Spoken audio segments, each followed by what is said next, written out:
নমস্কার। যুক্তি তর্ক সঙ্গে অর্কয়ে আপনাদের স্বাগত। আপনাদের সঙ্গে আমি অর্কপ্রভ সরকার। আতাউল্লাহ এই নামটা এখন খবরের শিরোনামে। কে এই আতাউল্লাহ? এ রোহিঙ্গা, কিন্তু জন্মেছে পাকিস্তানের করাচিতে, তারপর চলে যায় সৌদি আরব, সেখান থেকে লিবিয়া হয়ে পাকিস্তানে ফেরে। আইএসআই তাকে রিক্রুট করে, জঙ্গি প্রশিক্ষণ দেয়, কাশ্মীরে পাঠায়, কাশ্মীরেও জঙ্গি প্রশিক্ষণ নেয়, তারপর পাকিস্তানে ফিরে আসে, তারপর আইএসআই তাকে মায়ানমারে পাঠায় রাখাইন প্রদেশে রোহিঙ্গাদের জঙ্গি ভাবাদর্শে উদ্বুদ্ধ করার জন্য। সেখানে সে প্রথমে হিন্দু বাঙালি যারা ছিল ওখানে তাদেরকে নিধন করে। তারপর 2016 সালে রাখাইন থেকে দলে দলে রোহিঙ্গারা বাংলাদেশের কক্সবাজারে চলে আসে এবং আন্তর্জাতিক বাংলাদেশ সরকারের বিভিন্ন সংগঠন চেষ্টা করছিলেন যে রোহিঙ্গাদের আবার রাখাইন প্রদেশে যাতে ফিরিয়ে দেওয়া যায়, কিন্তু বাদশাহে এই আতাউল্লাহ।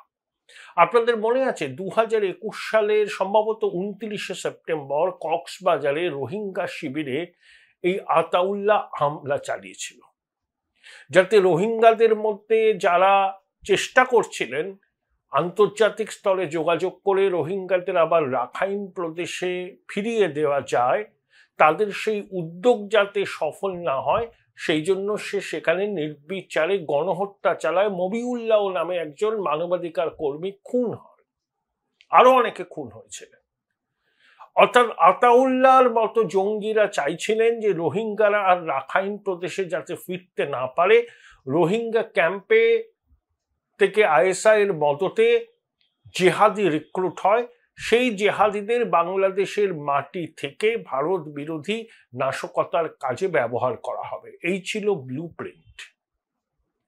খতরনাক জঙ্গি সেই আতাউল্লাহ হঠাৎ করে গ্রেপ্তার হয়েছে দুদিন আগে বাংলাদেশের নারায়ণগঞ্জের একটা বসত বাড়ি থেকে।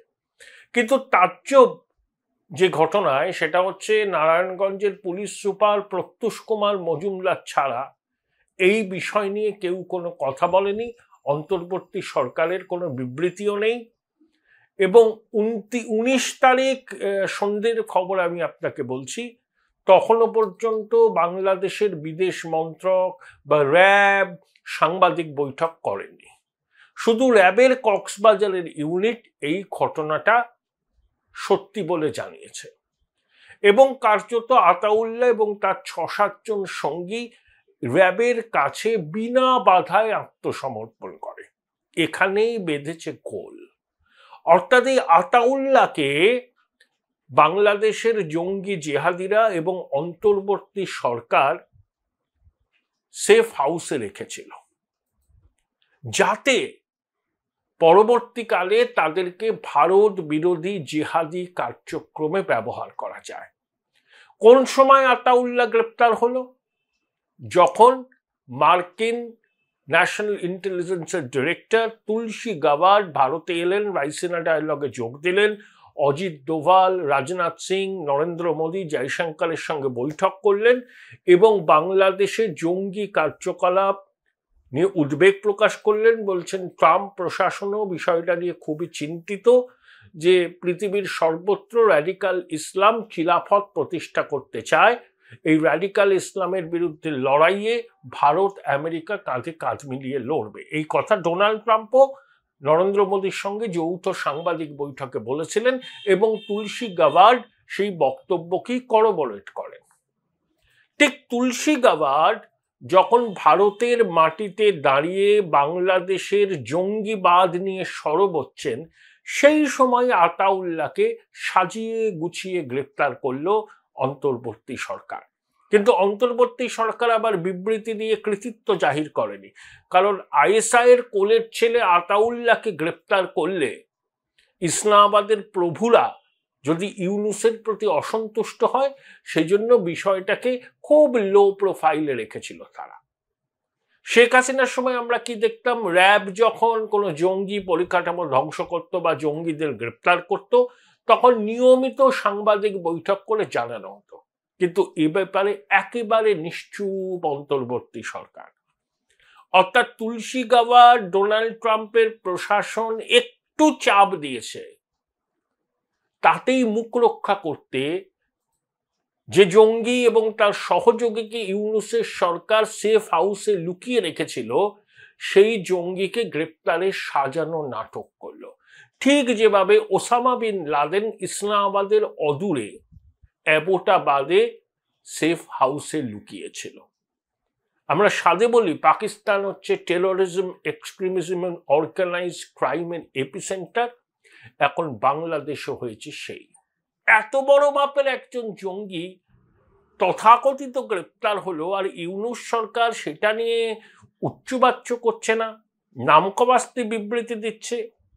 তখনই বোঝা যায় ডাল মে কুচ কালা হ্যায়। আমরা প্রথম থেকে বলে এসছি, বাংলাদেশের অন্তর্বর্তী সরকারের নিয়ন্ত্রকরা হচ্ছে ইসলামিক জঙ্গি।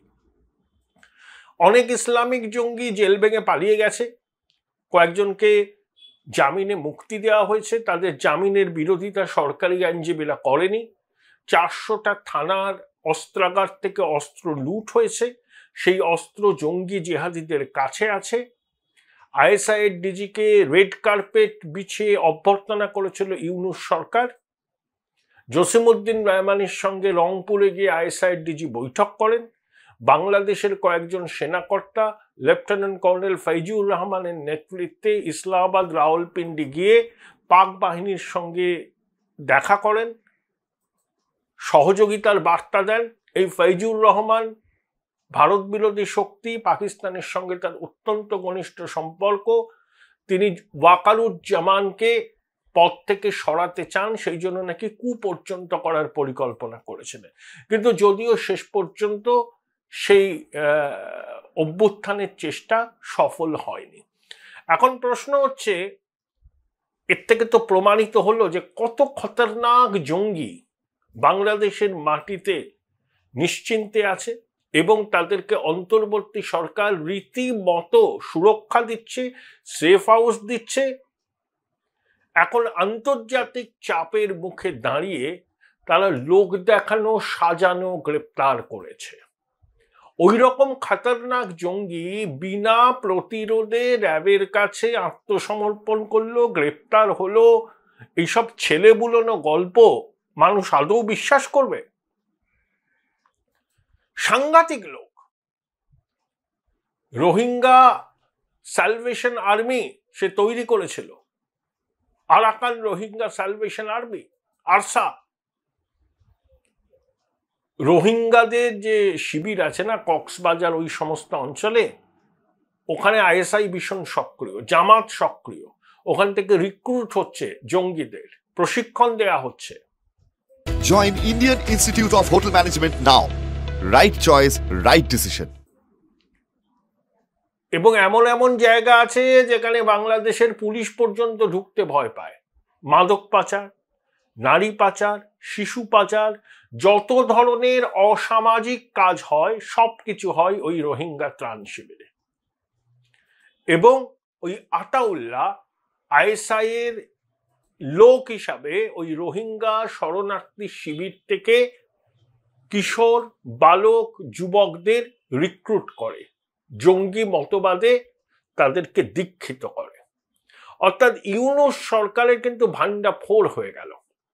ওরা কিন্তু বাধ্য হলো আতাউল্লাহকে গ্রেপ্তার করতে। এটা নাটক, লোক দেখানো গ্রেপ্তার, বার্তা দেওয়া, দেখো আমরা জঙ্গিদের বিরুদ্ধে ব্যবস্থা নিই।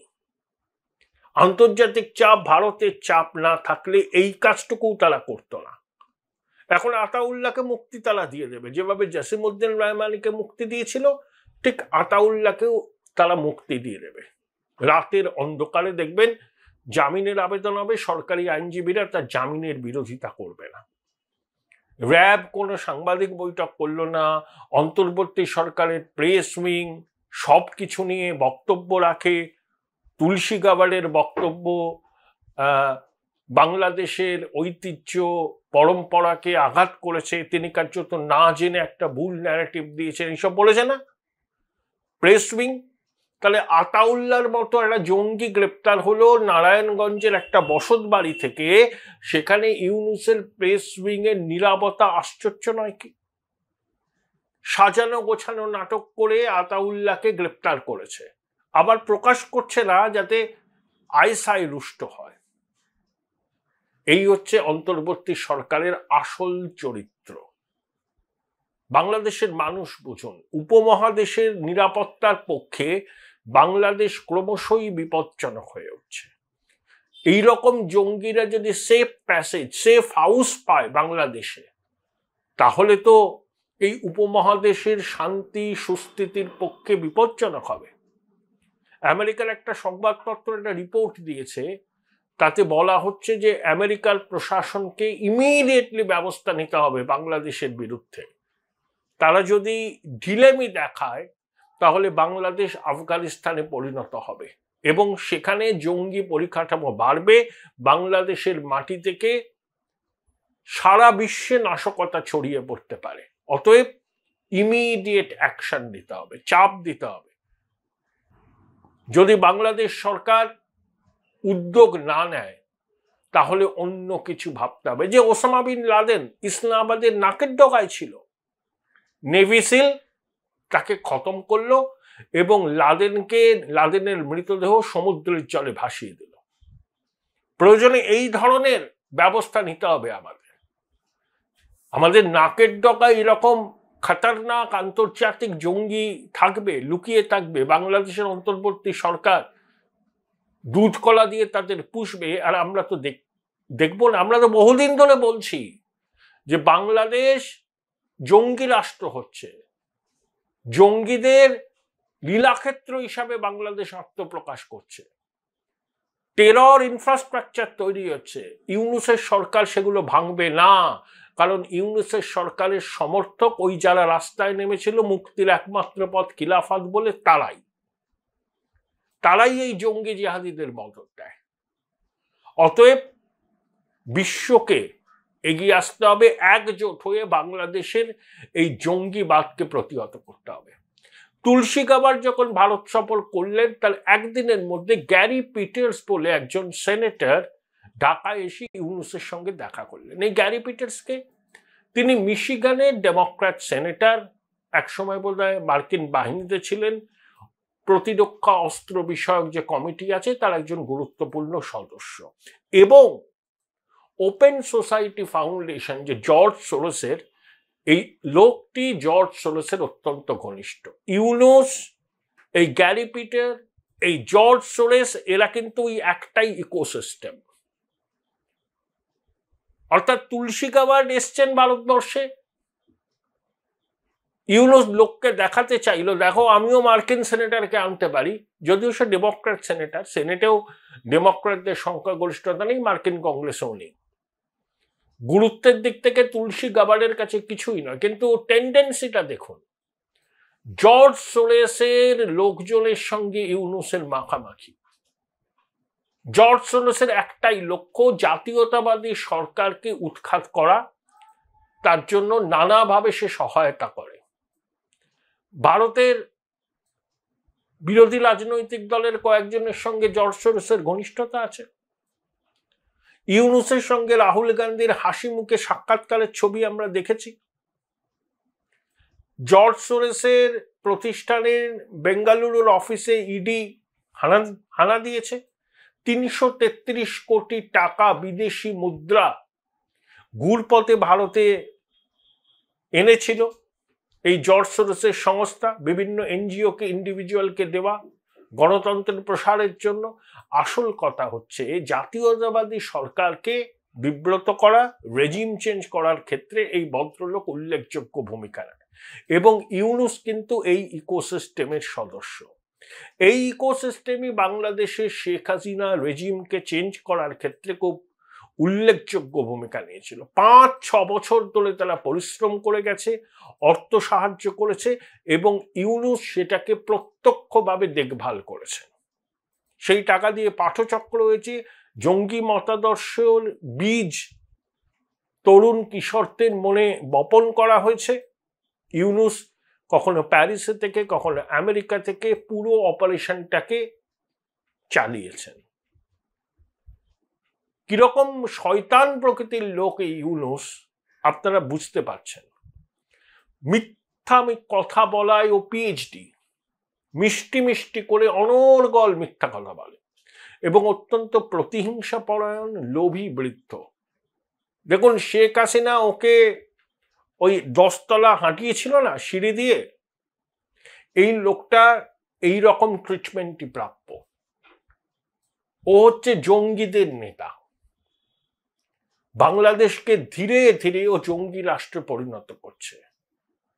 85 বছর বয়সে ও চাইছে কি আরো কয়েকটা বছর এই ক্ষমতাটাকে এনজয় করা, প্রোটোকল নিয়ে ঘুরে বেড়ানো। তাতে বাংলাদেশ যদি উচ্ছন্নে যায়, বাংলাদেশ যদি জঙ্গি রাষ্ট্রের তকমা পায়, ইউনূসের কিন্তু কিচ্ছু যায় আসবে না। সে তার মাতৃভূমির প্রতি তার কণামাত্র অনুরাগ নেই, ভালোবাসা নেই। তার একটাই জিনিসের প্রতি ভালোবাসা, নিজের প্রতি, পরিবার, ঘনিষ্ঠ বৃত্ত, নিজের ব্যবসায়িক প্রতিষ্ঠান। নইলে প্রায় 650 কোটি টাকার কর মুকুব করে, গ্রামীণ ব্যাংক 29 সাল পর্যন্ত কর দেবে না, এগুলো ইউনূস করেছে, এগুলোর অ্যাচিভমেন্ট। আর জঙ্গি জিহাদিদের গুলবুকে থাকার জন্য এই আতাউল্লাহর মতো জঙ্গিদের সেফ হাউস দিয়েছে। এগুলো এক্সপোজ হয়ে যাচ্ছে। তুলসী গাবার্ড বললেন না যে ট্রাম্প প্রশাসন উদ্বিগ্ন, তারা বিষয়টাকে খুব গুরুত্ব দিয়ে দেখছে। আর প্রেস উইং কি বিবৃতি দিল যে তুলসী গাবার্ডের বক্তব্য অনভিপ্রেত, বাস্তবের সঙ্গে মিল নেই। তারপরে এই আতাউল্লাহর মতো এক জঙ্গি গ্রেপ্তার হলো এবং বিদেশ মন্ত্রক চুপ, প্রেস উইং চুপ। বাধ্য হলো এই জঙ্গিকে লোক দেখানো গ্রেপ্তার করতে, আন্তর্জাতিক চাপ। কিন্তু গ্রেপ্তার করে সেটাকে নিয়ে প্রচার করছে না যাতে আইএসআই রুষ্ট হয়, পাকিস্তান রুষ্ট হয়। তাহলে বাংলাদেশ যে জঙ্গি রাষ্ট্র হওয়ার মুখে, এই ঘটনা কি তার প্রমাণ নয়? দর্শকরা কমেন্ট বক্সে লিখে জানাবেন।